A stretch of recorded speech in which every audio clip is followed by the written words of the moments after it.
Your Excellencies, ladies and gentlemen, good morning. Thank you for being here with us, and welcome to this session, which aims to discuss the future of economic reform in the Arab world.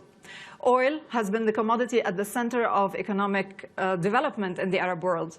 And with the severe slump today of oil prices, how will the Arab economies enact the necessary reforms to promote growth, to promote the jobs that are needed, and diversify their economies away from oil?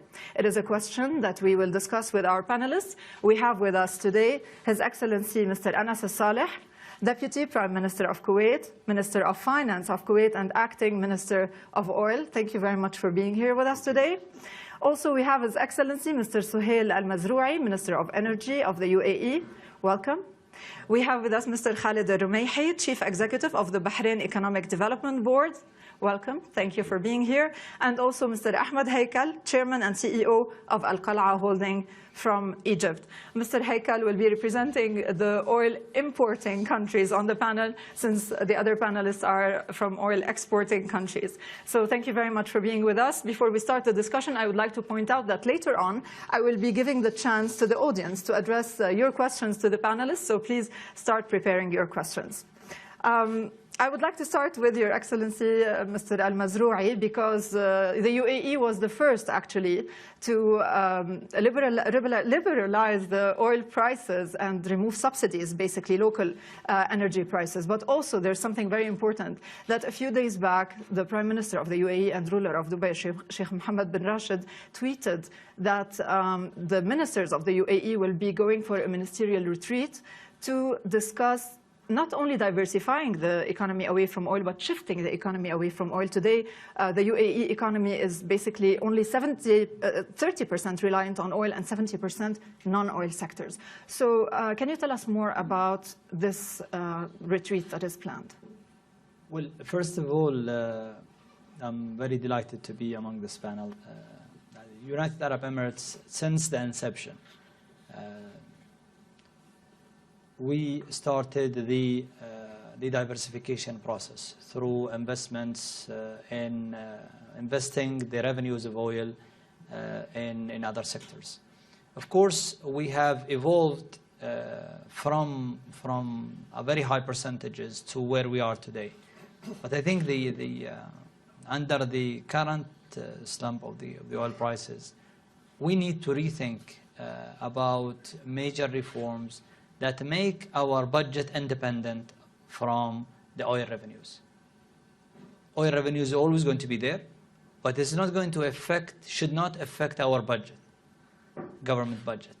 And that's, I think, where the minister's ministerial retreat is going to focus. How can we build an economy that is vibrant, that is taking advantage of even the reduction in the oil prices? And what we have done in the United Arab Emirates, when we noticed that the prices of the commodities went down, we saw an opportunity to have the people or have the people do the right thing, which is to pay the right cost of energy. And electricity and any other form, I think in the future, we need to think of the consumers paying the real cost of energy. That will make us stronger. You already did that. You completely removed the subsidies from gasoline and diesel. So what is next? So what's next is we have electricity sector, for example, which is we have the gas within the countries, the GCC countries. Sometimes the oil and gas company sell the gas to the power provider, and they sell it at a subsidized cost or price. If that is the case, then we will never be healthy. You need to look at the commodity as you are buying it from the international market. And that's how we did with the gasoline and diesel. We apply the real international price of that commodity. So it doesn't matter if it comes from United Arab Emirates or it comes from the international market. No one is going to lose money. One might argue that the prices of electricity are already very high in the UAE. So are they subsidized anyway now, so that there's room for increasing them more? The majority are not subsidized. But the challenge now in the GCC states is the fact that some of that gas is already either an old contract, if it's compressed gas, or it's sold at a price that is not the real market price of, or compared to the LNG, for example. So there is an opportunity losses here, but currently we are proud that the majority of the tariff is not subsidized, especially at the higher end.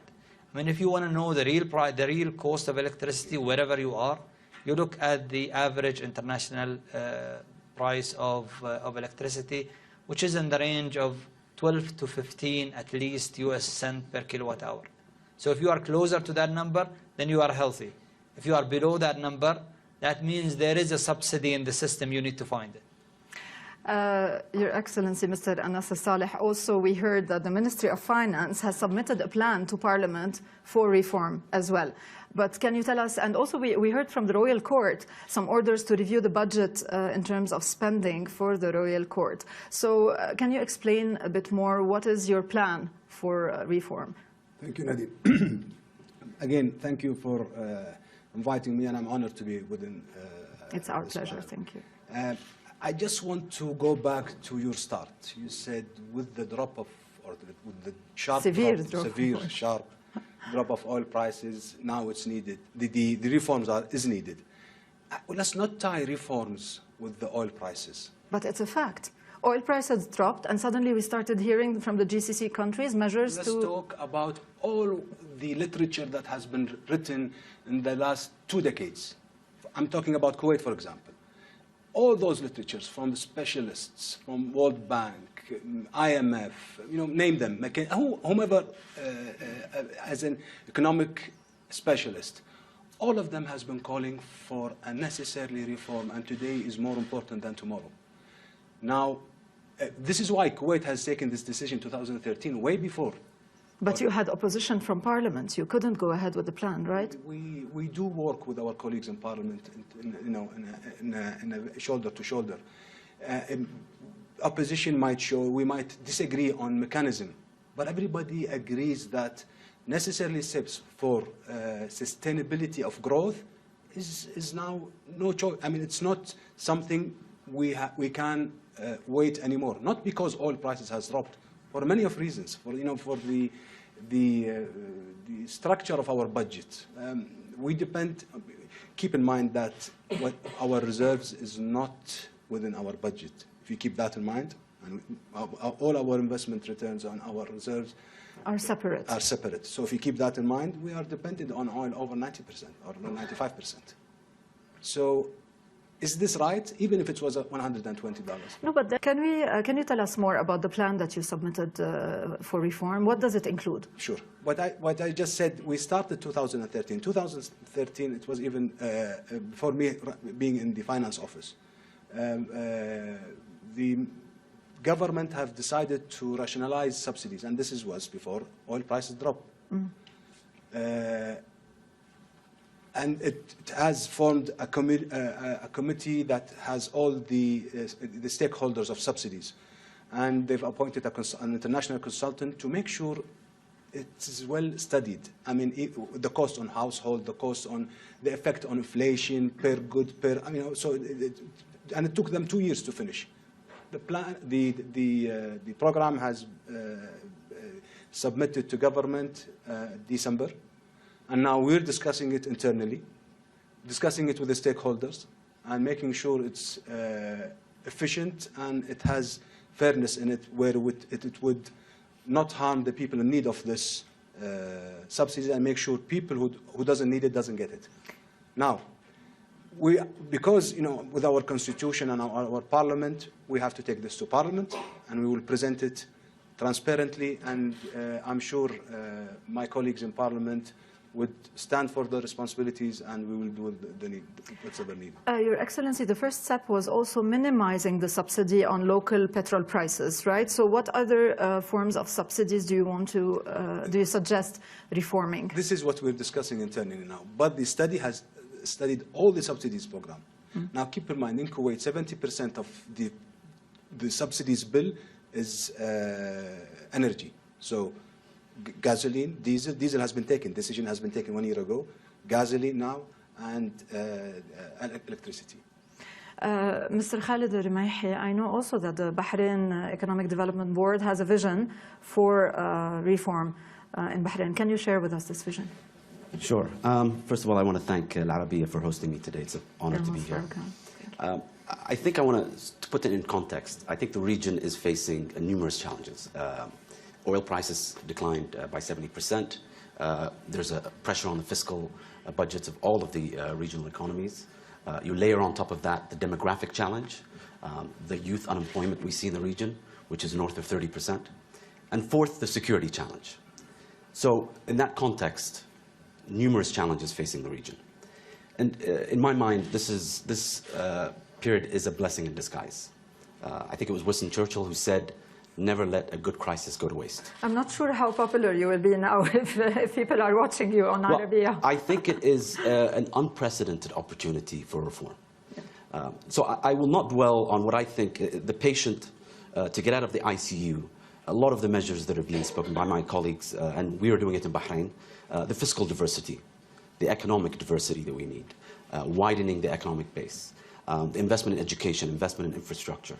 But I think for the patient to have a healthy living style, for him never to be hospitalized again, if we can use that analogy, we have to look at, I think, two themes. The first theme is we need innovation in our economies. Our economies are still trading-based. Goods are imported, very little value is added, and it's sold to the consumer. We're a consuming economy. So I think if you look at the Arab world, 0.1% of the patents that were registered in the United States in the year, I think, 2014, were from the Arab world, 0.1%. So I think we have to look at how do we allow innovation to happen in our economies? How do we allow academia and business, which drives R&D, to intersect in our economies? And I don't think it's a shortage of talent, because we see our educated professors in California, in Oxford, in Cambridge. So the talent is there, but why do they succeed outside and not in our own economy? So we have to create an ecosystem of that. That's the first theme, innovation. The second is, I think we need to allow dynamism in our economies. If you look at the S&P 500 30 years ago, you'll find what it is today is about 80% different. There's been what I call creative destruction, the ability for new jobs, new companies to emerge. I think in our economies, there is too much of a status quo. There is a less of an allowance for competition, which creates innovation and efficiency. And while trading is important, we need to allow that dynamism to enter. And I think we focus in the EDB about not only focusing on sectors, but looking at entrepreneurship, looking at how do we allow new businessmen to emerge? How do we allow our laws to allow failure, which is on the path to success? How do we have bankruptcy laws that allow new entrepreneurs to emerge? And how do we create an ecosystem that allows new job entrants or new businessmen? Because we will never create enough jobs in the traditional sense. We're going to have an employee, move from an employee mindset to an employer mindset. So Khalid, what you're discussing is very important. This is a structural reform that is needed. But as a first reaction, you need to first adjust the finances. You have this severe drop in oil, severe drop in revenues, and then the first thing you need to do is balance the budgets or minimize the damage. So what are the initial steps that Bahrain is looking into other than decreasing the subsidy on local energy prices, which also Bahrain did? Government has three pillars. The first pillar is to become a more efficient government bureaucracy. We've reduced the size of the ministries, or the number of the ministries, by 1/3 in the last year. We've gone from 23 ministries to 16 ministries. So we've looked at reducing the size of government. We've merged 10 entities into 5. So one is to become more efficient in that regard. The subsidy bill increased from 17% of our GDP, or our government oil revenues, to 34%. So we had to look at redirecting subsidies. So what's next on the subsidies list after petrol prices? Well, we've announced that by March, electricity and water will be the subsidies will be redirected. Oil prices, gasoline prices are effective as of January. Totally eliminated or lowering the subsidies? Well, we've looked at doing it in a gradual way. Mm-hmm. So the first thing we've done is we want to ensure that the citizen, certainly the one who is most needful of assistance, is unimpacted. So we've looked at every Bahraini as a single household will not see an increase in their electricity and water bill. The second, if you have a second home or a third home, then you're obviously able to pay those those rates. And we've tried to do that over a 4-year period. So we will gradually remove that subsidy over 4 years. That's been approved by the government. It's been in consultation with our parliament. The second is gasoline prices. We freed them up, as have our colleagues in the Gulf. And the third is we've looked at, again, food subsidies. We've removed it as of October. And we've ensured that an allotment is given to each Bahraini to ensure that they are protected. So that's the second measure, reducing government efficiency or increasing government efficiency and reforming the subsidies. The third is reducing costs will never be enough. We've got to increase the revenue. We've got to increase the growth in the economy. So our focus there is what I've touched upon. How do we allow entrepreneurship? How do we allow the economy to grow? And in the EDB, we've identified the sectors we want to focus on. And we've looked at, in Bahrain, we have, and I think this is common across the GCC, our GDP is 80% non-oil. Our growth last year was 3%. Our non-oil sector was 4%. It was really the non-oil sector that drove the growth in the economy. Sorry, what was the contribution of the non-oil sector? 80% of our GDP. Of GDP. Mr. Heikal, allow me just before asking you, I have a question. I don't know who would like to answer it. Because whenever we discuss removing subsidies, the first thing that comes to mind is that the populations of the GCC are not used to that. Maybe it's easier for countries that have a big expat population, like the UAE. But for other GCC countries, when you decrease subsidies, the ones who will bear the brunt are the locals, and they are not used to that. Only a few while ago, Kuwait was eliminating the debt of the loans of locals, of national Kuwaitis. Saudi Arabia was giving extra salaries for the locals. So shifting the mindset from that suddenly to raising energy prices and removing subsidies is a difficult thing to do. It needs a change of mindset. I don't know who would like to answer that.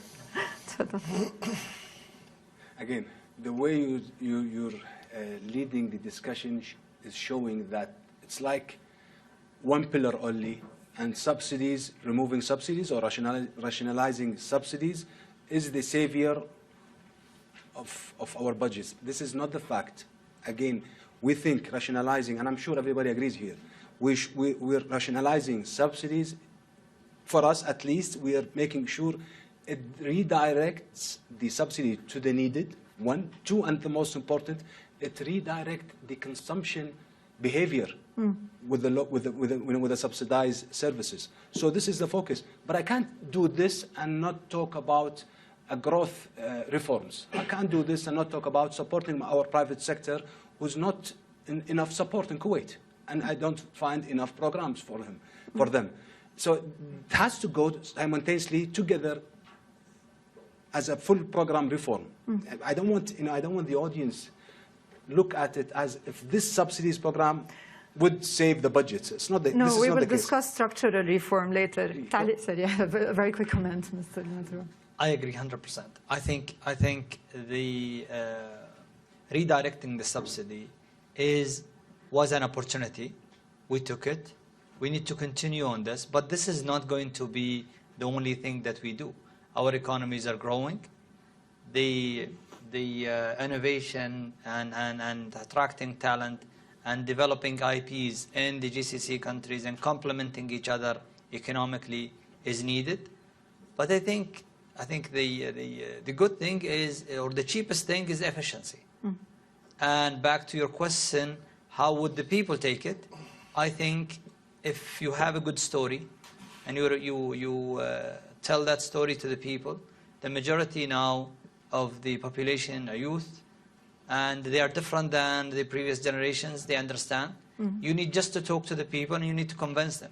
And I think the story we have is convincing story. It's not something that is very difficult. Also, we reuse this money that we get from the subsidy. We just put it back into the economy. We build better infrastructure. We build world-class schools, because education is how we get out. Yes. And hospitals. Mr. Heikal. I want to link some of the points that were made. Thank you for hosting me first. You're welcome. You didn't allow me to ask you the question, though. No, I would like to link something that was said. First, oil prices did not go much higher because oil prices went down. The petroleum products, the removal of subsidies, it could have been much, much worse a couple of years back. So when oil prices were at $110, diesel was $1,000 per ton. Today, diesel is $300 and some per ton. As a result of which, the magnitude of the increase in price is extremely palatable. So that's however, I have to slightly disagree, because governments in general, all governments across the world, do not change unless their back is against the wall. That's a hallmark of all governments. So to say that this conversation, which is unprecedented in my view, we could have sat here a couple of years back and none of those topics would have been mentioned. On the agenda. This topic is on the agenda today as a result of budgetary constraints, budget deficits that have arisen as a result of oil prices.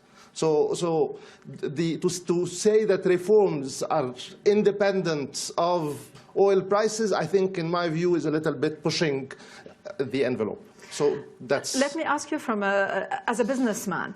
I wish we had a contribution from someone from the Saudi petrochemical sector, let's say, because they are the ones right now who, or the cement sector, or they are feeling the pain, because raising gas prices, energy prices, ethane, so many other raw materials that they need for their production definitely is squeezing their margins big time. And the basis of competition has so far been cost advantage. I mean, if you look at GCC industries, the competitive edge has been cost advantage.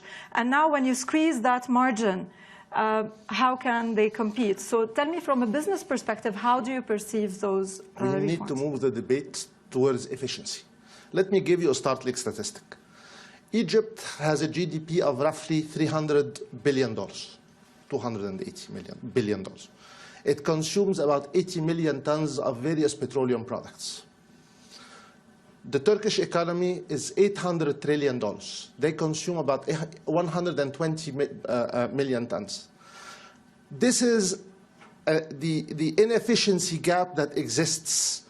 So when His Excellency the Minister of the UAE said that efficiency, I think the metrics of efficiency are going to change dramatically by having the proper pricing of every single product. Right now, a whole slew of inefficiencies are being masked as a result of wrong, lower than correct petroleum product prices. I can safely tell you that I can give you at least 20, 30 examples of things that should be done. For example, across the board in all our countries, the utilization of combined cycle as opposed to simple cycle. It is unconscionable today that somebody utilizes simple cycle while you can utilize combined cycle. So there is also a responsibility on the business sector as well. There is. You need to improve efficiency and making investment not only in new businesses but improving efficiencies of utilization of energy, so that you are able to, on a per unit basis, reduce your consumption of energy. So again, to have other advantages as opposed to lower costs of natural gas or lower cost of petroleum products. Your Excellency, Mr. Mazrouei, oil is basically a very important topic, but a short while back, we were discussing the possibility of a rebound in oil to the $60, $70 level in the second half of 2016. Here in Davos, in the past couple of days, I got a feeling that there is a general acceptance that the $30, $40 is the new normal. Do you agree? How do you see the direction of oil prices? And do you have a concern that if oil went back, the oil exporting countries would relax again and not push through the necessary reforms that we are talking about now? First of all, I think the policy, the new policy that OPEC members have adopted, is people need to understand what was the merits behind that policy. Curtailment of production to fix for a price is unfair to the consumers, it's unethical, and it's it's incentivizing more expensive production to come to the market, which you can lose overnight if the real price is achieved. Therefore, even we are seeing years of low, but I think if all the consumers and the producers today agree on one thing, they will tell you that this price is not sustainable, this price is very low, and it's not a sustainable price. The reasons for that is very obvious. Now it does not make sense for producers. Let's not talk about the low-cost producers like our countries. But the majority of the oil does not come from our countries. 60% of the oil or 70% of the oil comes outside the OPEC group. And most of those will tell you the level of transparency there is very high. They will tell you that it costs them in the North Sea, for example, $60, $50 to $60 to produce a barrel. Okay, why they are selling it at 30? They will have to produce. Otherwise, they need to pay for the decommissioning. The sustainability of a fair price for the producers and for the consumers will happen, and will happen, in my view, either end of this year or beginning of next year. But that price, the fluctuation on that price, I think is going to be way less than what we used to see in the past, because now we will have an order. Whoever is a very expensive producer, he will not jump and spend money in producing, because OPEC have reduced their production and they can increase it next day. So OPEC will have, in my view, in the near future, a bigger share of the production because their cost of production is the lowest. Yeah. So that's how the market condition will prevail. Now, would the norm is a $40? I don't think so. Would the norm is going to be 100? I don't think so too. I think it's going to be somewhere in between, somewhere that is fair. And the price of oil, oil is a finite resources. Yeah.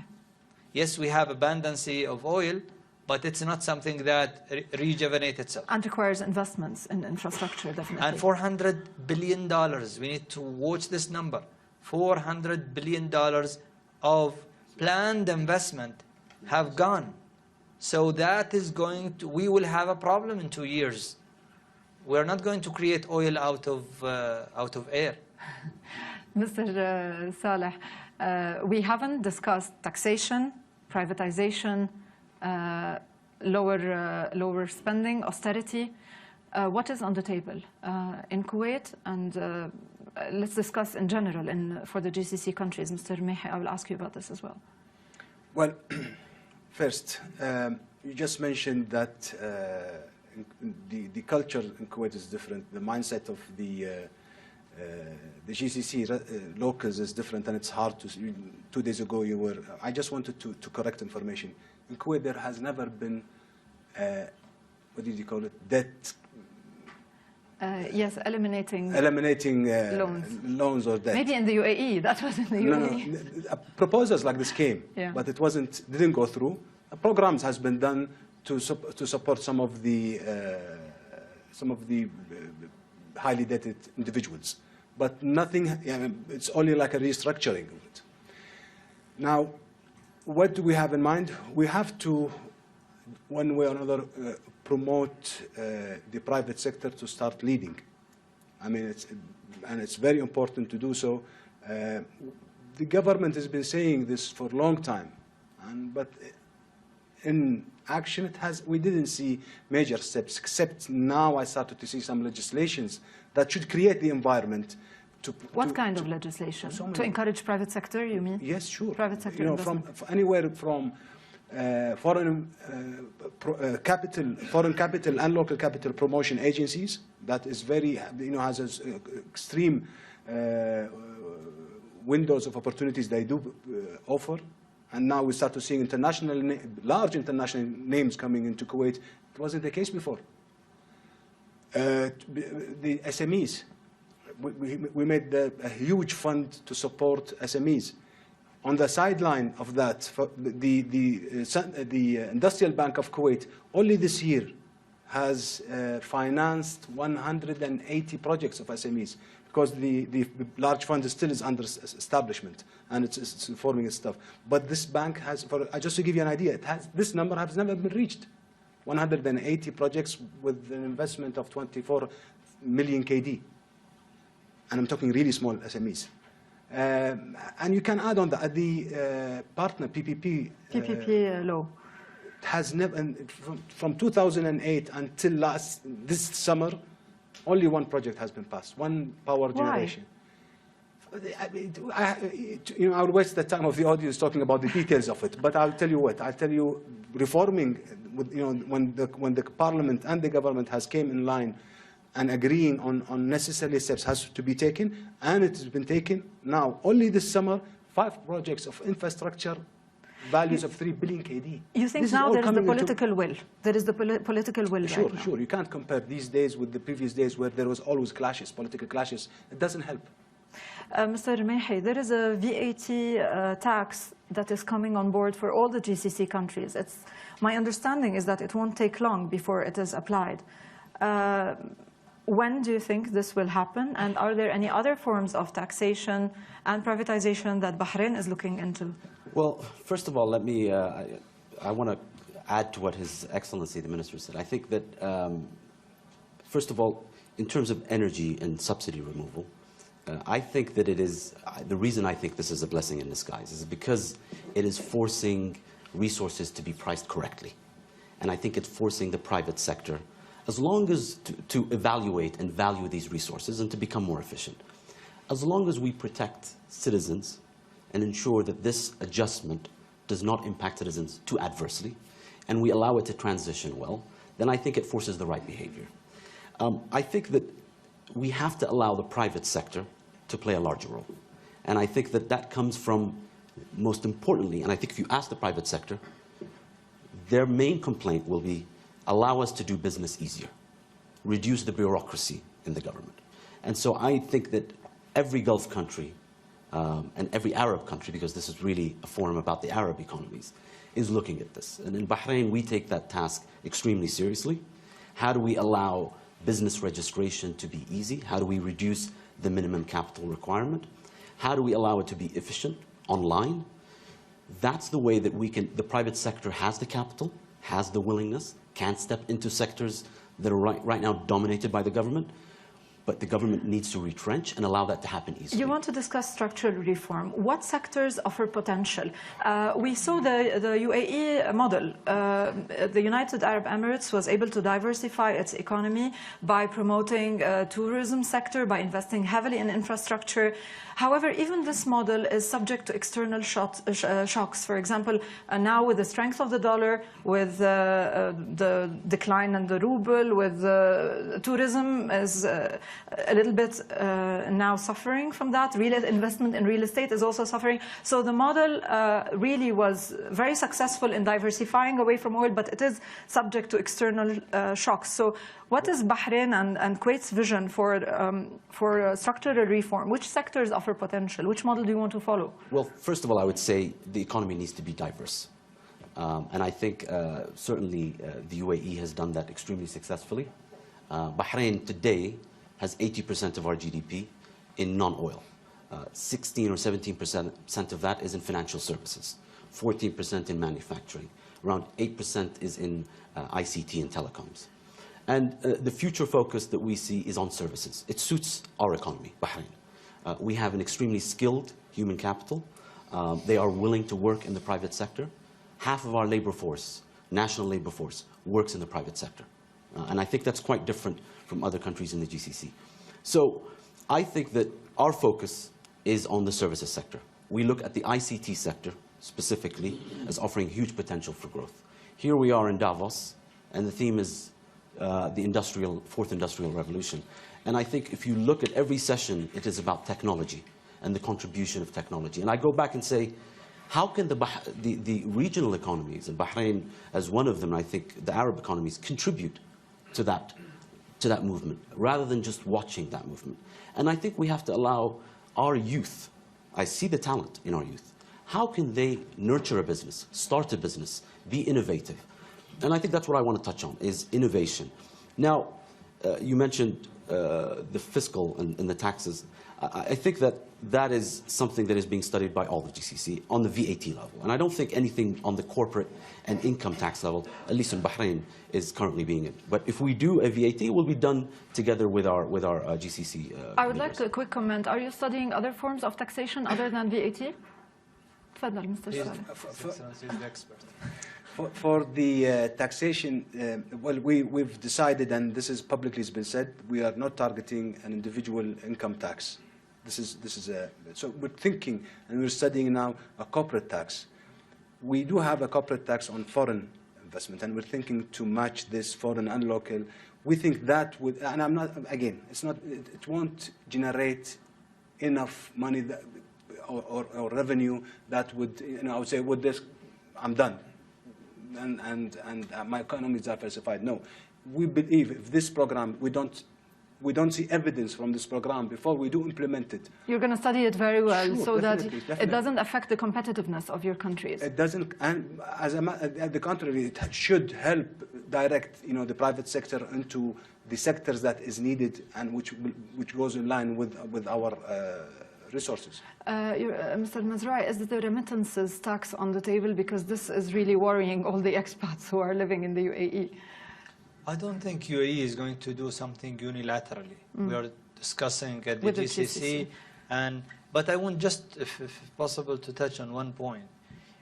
For us in UAE, we're not just concentrating on what's in UAE. In certain industries, we become a global player. I'll give you an example. Airline industry. Airline. Emirates Airlines. Ports and the services. Dubai Ports is managing, is probably a world leader on that sphere. Semiconductors. We're the second largest producer in the world of semiconductors. Through Mubadala's subsidiary. Yeah. Yeah. And if I touch on another, and we pay taxes there, so it can work. And we pay taxes wherever we are. Petrochemicals, we're the 5th largest petrochemical producer. In Saudi Arabia also, SABIC is even leader. bigger. Yeah. So I think the fact that our entities and our factories that are working outside pays tax as a corporate, the fact that if they pay tax back home, it's not going to be something that is going to destroy. I think it's going to add value. Mr. Heikal, first, your reaction to what you've been hearing, and the very important question of creating jobs. All the countries in the Arab world, whether exporting countries or importing countries, have a problem with unemployment. So do you think this is an opportunity, and how can we create the needed jobs? Which sectors? Do you think we are in the right frame of mind right now and the right thinking to do that? Whenever you disrupt a regime of an energy regime, and you disrupt with it the entire equilibrium of various pricing, there are invariantly jobs that will be created and jobs that will be decreased. I look at the change in energy prices throughout our region as a huge economic opportunity to create an endless number of jobs in sectors where the efficiencies of those sectors have been masked. Like, and let me give you sectors? a very simple example so that I don't get into too much detail. We have a Nile River business in Egypt. The advantage of Nile River is that on a per ton kilometer, the consumption of diesel is very low. 90% of Egypt lives next to the Nile. So it is mind-boggling that the Nile uses only 1% of all the transportation that happens. Why is that? That is simple, because diesel prices have been put at a very low bar. Hence, what I gain in efficiency is not priced correctly, and hence no investments are going into Nile River as a result of wrong energy policies that have prevailed over 15 years. Whenever you, and I can give you at least 50 examples of exactly the same logic, where energy resources mispricing have caused distortions throughout the pricing of the entire economy and have finally caused loss of jobs in a variety of sectors. And once you address the issues of energy, I think you will create an enormous amount of job opportunities. I want to ask you a question about skills, and when we talk about creating jobs, about new sectors, investments in new sectors, optimizing non-oil sectors, there is a big question. You need the know-how, you need the skills, you need investment in people. So what is your vision towards that? What is Bahrain doing in that sense? Well, you know, we have an institution in Bahrain called Tamkeen, which is tasked with training and with helping entrepreneurs. And we've made a pledge, I think, with several institutions here in Davos towards upskilling 100,000 nationals over the next 2 years. We've committed, Tamkeen has committed 22,000 to that number, almost 20% of that number. That's about 10,000 per year. And of that 22, 2,000 is creating entrepreneurs. When we diversify, we've got to look at sectors that will, you know, be attractive to nationals, that will pay the wages that nationals will want. And so when we look at... Which sectors are you looking at? And so when we look at that, financial services certainly has employed more nationals as a proportion than any other sector. And you already have the financial harbor. And we have the financial services. We also think ICT offers that. It could be engineering, it could be programmers. So that also offers. Tourism is a wonderful sector.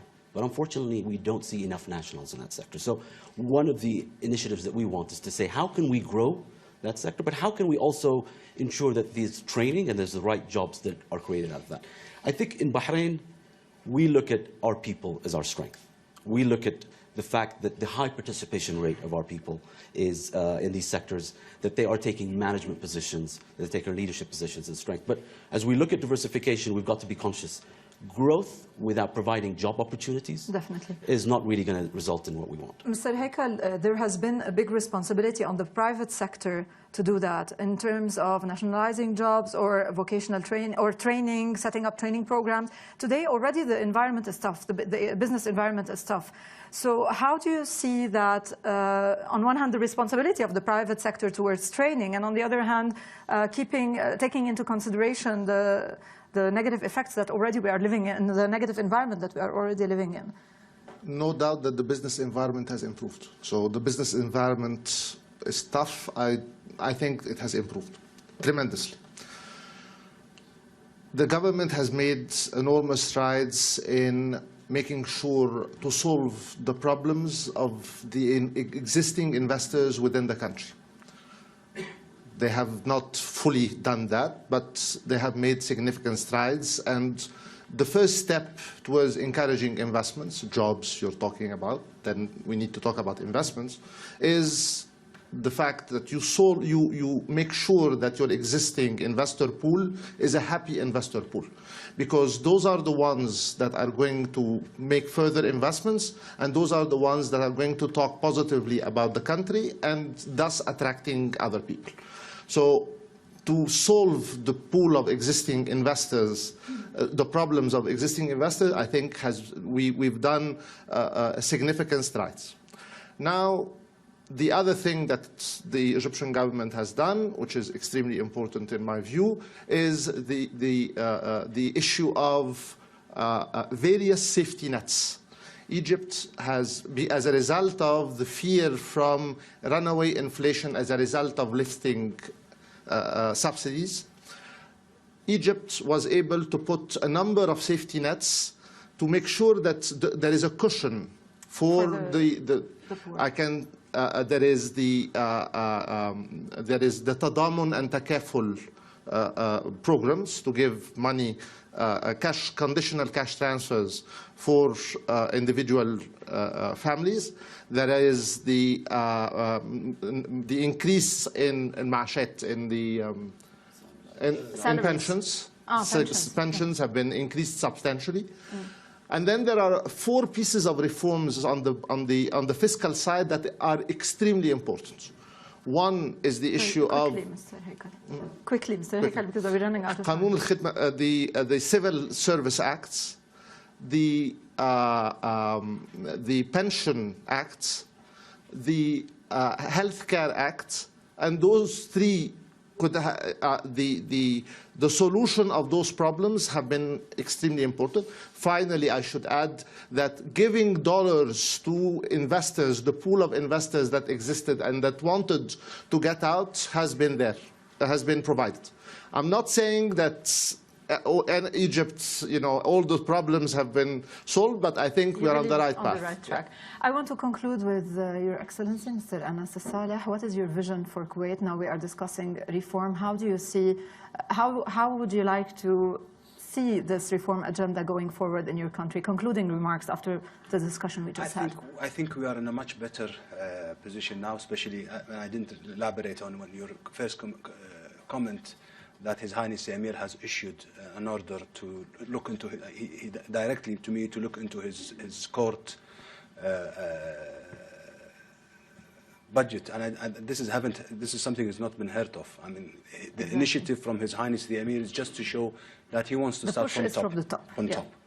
So I think we are in a much better position, but we can't look at one pillar alone. We have to look at all pillars together: growth, private sector, privatization, rationalized subsidies. This is our way and our path, and we're determined to do so. And I think the Parliament is in line with us with that. Gentlemen, thank you very much for your presence and your contribution to this very interesting discussion. And for the audience, thank you very much for attending. I hope you found it insightful.